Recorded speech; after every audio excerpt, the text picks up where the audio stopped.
Hey, what is up, YouTube? How's it going, y'all? Sparky Marky Mark 23 here, and I'm here to do a review and unboxing. Well, not to unpackage this, but to tell you this Neca Toys, Real Toys, the Texas Chainsaw Massacre video game Leatherface figure. Now, to any fans of video games or horror or action of toy collectors know about this.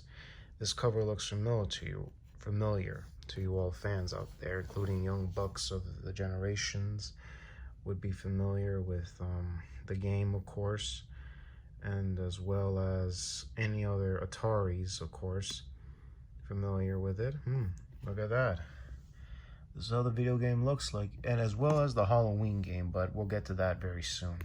But I highly doubt they never did an Atari video game for Michael Myers. Well, they did do an Atari video game for Michael Myers, but they never did a Atari NECA figure for Michael Myers.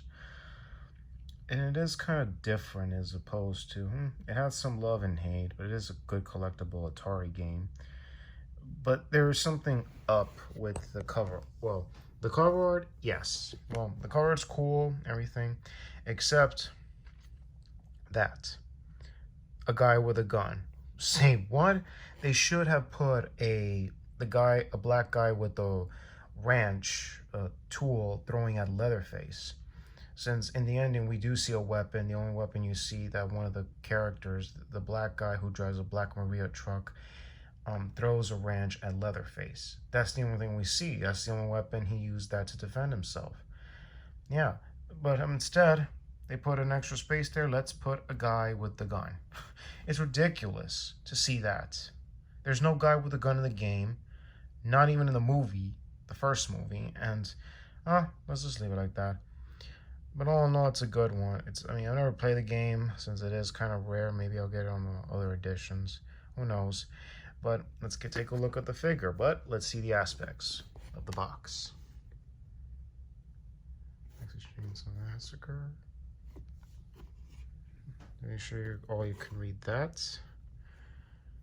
Doesn't say anyone who else was involved in the design of this cool contraption.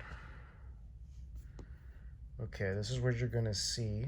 Leatherface and his green body, but the face is different how it was, the design of the games, because of the graphics and all that, the design of it. Chainsaw is very accurate from the movie, including the game.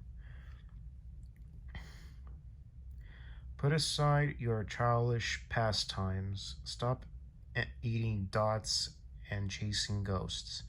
A reaping, raving chainsaw is at your command.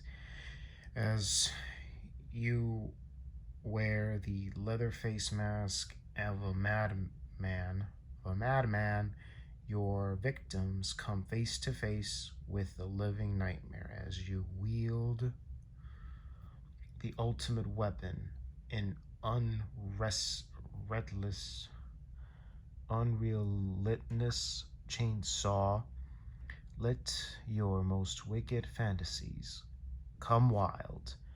Know the total pressures of destruction as you pursue your victims with the razor-sharp teeth of hungry chainsaw. The story is true, the movie is chilling, the action figure is horrifying. Enough talking, y'all. Let's take a look at this. The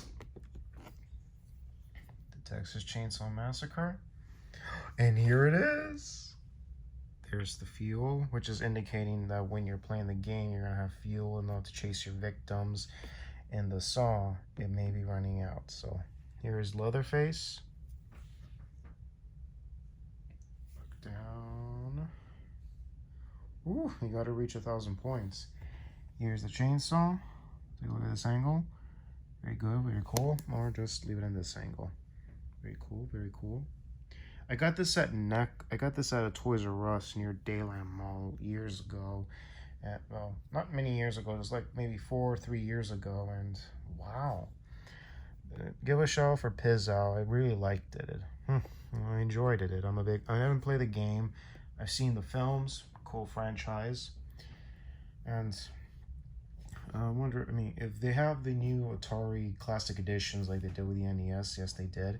I haven't got the chance to play it yet, but I gotta check it out if it does have the game, and maybe I can try it out anytime soon.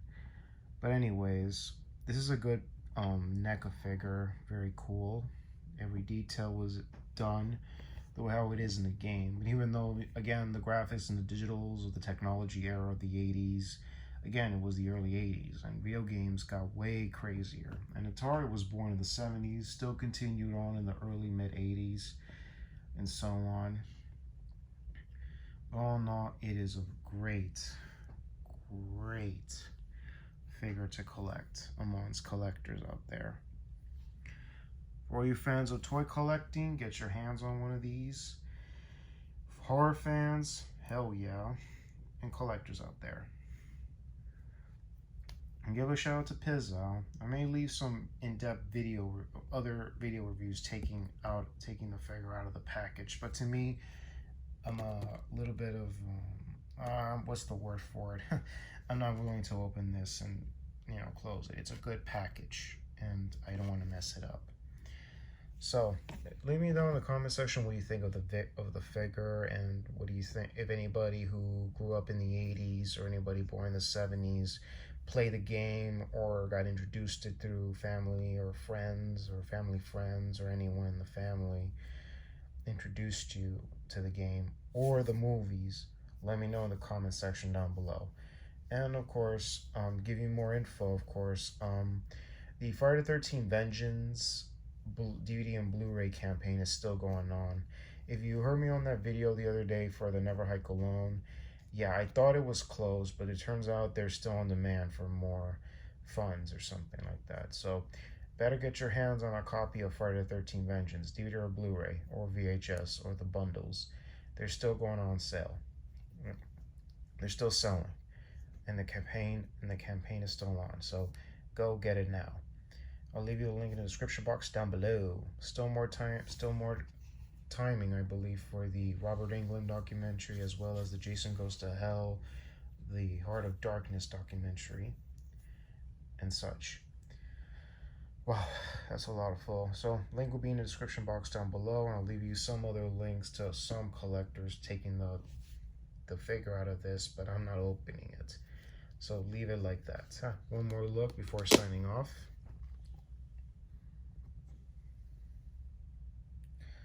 So anyway, if you're hearing about this tropical storm Irma, shop for supplies, food, and water, whatever you guys need, man. Never underestimate Mother Nature or the weather out there. So anyway, this is Sparky Marky Mark. Be safe out there. Take care. God bless you. # Black Lives Matter.